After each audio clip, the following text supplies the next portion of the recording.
one of the 10 most quoted sources in academia. I'll speak to Noam Chomsky. If you want to rank evils, the United States and Britain are so far higher than anyone else. Professor Noam Chomsky.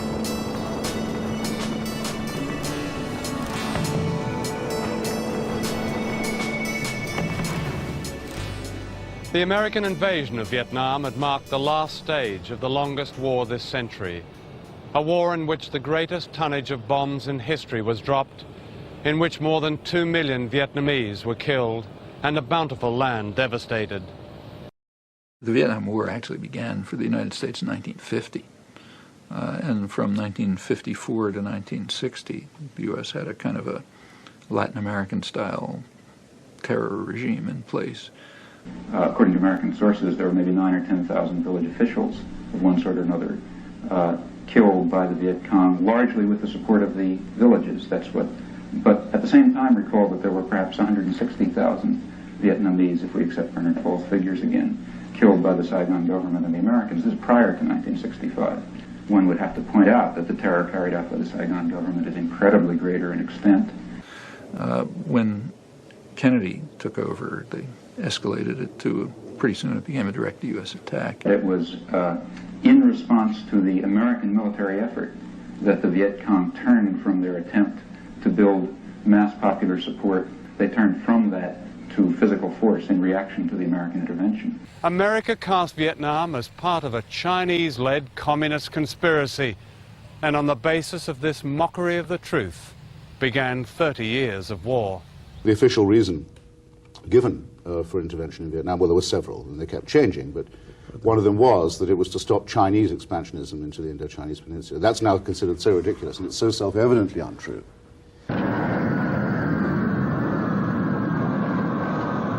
In 1966, America began the longest campaign in the history of aerial bombardment, aimed at North Vietnam. The fact that civilians were targeted was reported by very few Western journalists. The tonnage of bombs dropped was many times greater than Hiroshima. The goal in Vietnam, the basic war aim in Vietnam was to destroy the country. The secret history of Vietnam was also the chemical war, the spraying of a deadly poison called dioxin.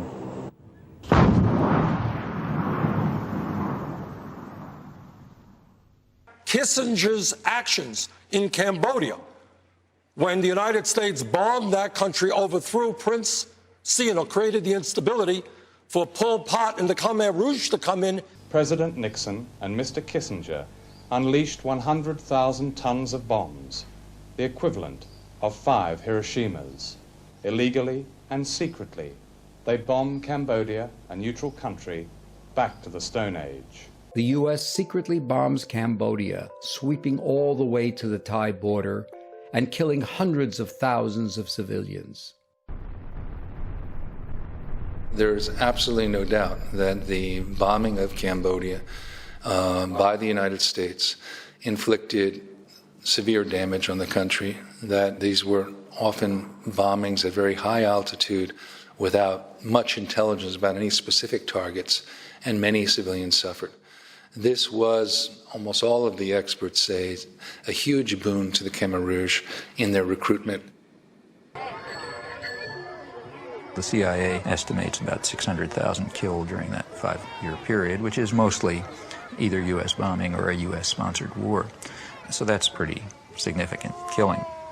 But also the conditions in which it left Cambodia were such that high U.S. officials predicted that about 1 million people would die in the aftermath just from hunger and disease because of the wreckage of the country. Pretty good evidence from U.S. government sources and scholarly sources that the intense bombardment was a significant force, maybe a critical force in building up peasant support for the Khmer Rouge, who before that were a pretty marginal element. The official aim of the bombing was to wipe out a Viet Cong base in Cambodia, a base that existed only in the imagination of American generals.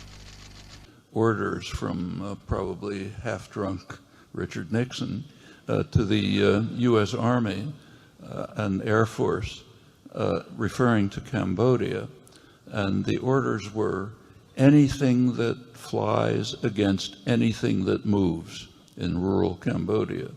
it's pretty hard to find in the archival record any statement advocating genocide at that level of clarity and explicitness.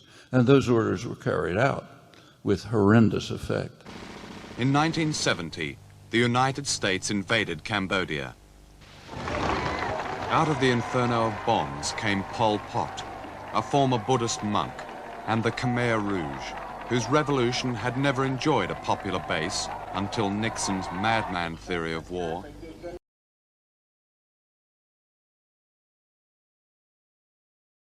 The U.S. bombing of Laos and intrusions into Laos began in the early 1960s. By 1968 or 69, they had become extremely intensive. Well, the fact is it had nothing to do with the war in Vietnam. This is often falsified. It was just a massive bombing directed against an utterly defenseless peasant society.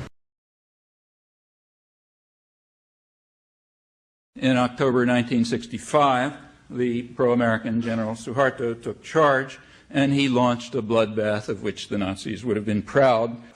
In Indonesia in 1965, U.S.-backed, partly instigated military coup led by General Suharto killed about maybe 1 million people, mostly landless peasants, wiped out the only mass-based political party in the country, instituted a regime of torture and oppression and violence.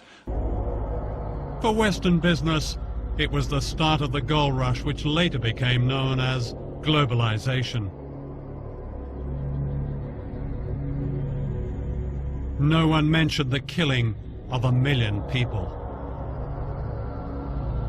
The slaughter of more than 1 million people, teachers, students, civil servants, peasant farmers, described by the CIA as one of the worst mass murders of the 20th century.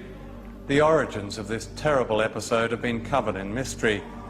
Certainly it brought to power General Suharto, but what is now emerging is the extent to which he was secretly backed by the United States and Britain and by Western business leaders. Within a year of the bloodbath, Indonesia's economy was effectively redesigned in America, giving the West access to vast mineral wealth, markets and cheap labor, what President Nixon called the greatest prize in Asia. Britain and the United States secretly conspired to back General Suharto. The CIA had supplied a list of 5,000 opponents to be assassinated, and embassy officials ticked off their names as they were murdered. The British ambassador recommended a little shooting. There were bodies being washed up on the lawn of the British consulate in Surabaya. There were bodies floating all over the Malacca Strait and so forth. In what we now know was this terrible Holocaust, really. East Timor is a tiny country just 400 miles to the north of Australia. A Portuguese colony for more than 400 years, East Timor was invaded in 1975 by Indonesia. As a result of the Indonesian invasion and occupation, some 200,000 people died here. They were killed resisting the invasion, they were murdered without reason, they died in concentration camps, and they starved. Perhaps genocide is too often used these days, but by any standards, that's what's happened here.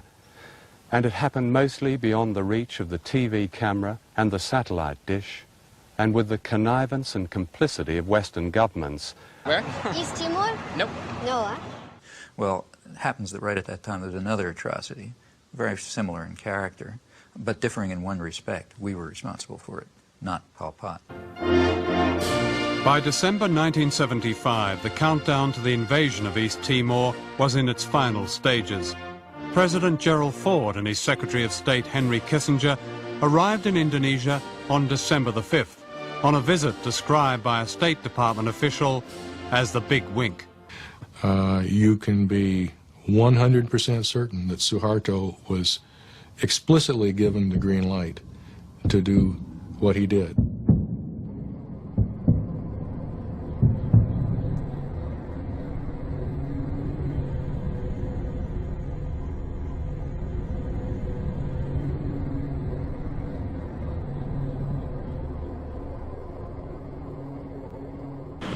When the Indonesians landed here, they began an operation that has been compared in its savagery with Pol Pot's takeover of Cambodia. Hundreds of people were gunned down in the streets, in schools, in shops, in their homes, in the hospital. Live grenades were thrown into houses. Women and girls were raped in front of their families. By 1978, it was approaching really genocidal levels. The church and other sources estimated about 200,000 people killed. The U.S. backed it all the way. Kissinger expressed his fear that the Congress and public would find out about his complicity with the Suharto regime. Kissinger, on the Timor thing, that will leak in 3 months, and it will come out that Kissinger overruled his pristine bureaucrats and violated the law. How many people know about this? Staff member. 3. Kissinger, plus everybody in this meeting, everything on paper will be used against me. Can't we construe a communist government in the middle of Indonesia as self-defense? He gave orders that shipments of American arms be stopped quietly, but secretly started again the next month. In fact, as the killings increased in East Timor, American arms shipments doubled. On Jeju Island, which was the scene of the massacre of maybe 40,000 people in 1948 by forces under the control of the U.S. military. So a large component of the roughly 100,000 killed by the U.S. client regime, U.S. military-backed regime in South Korea. That's before what we call the Korean War. Well, it wasn't so much of a proxy war. The Soviet Union was barely involved.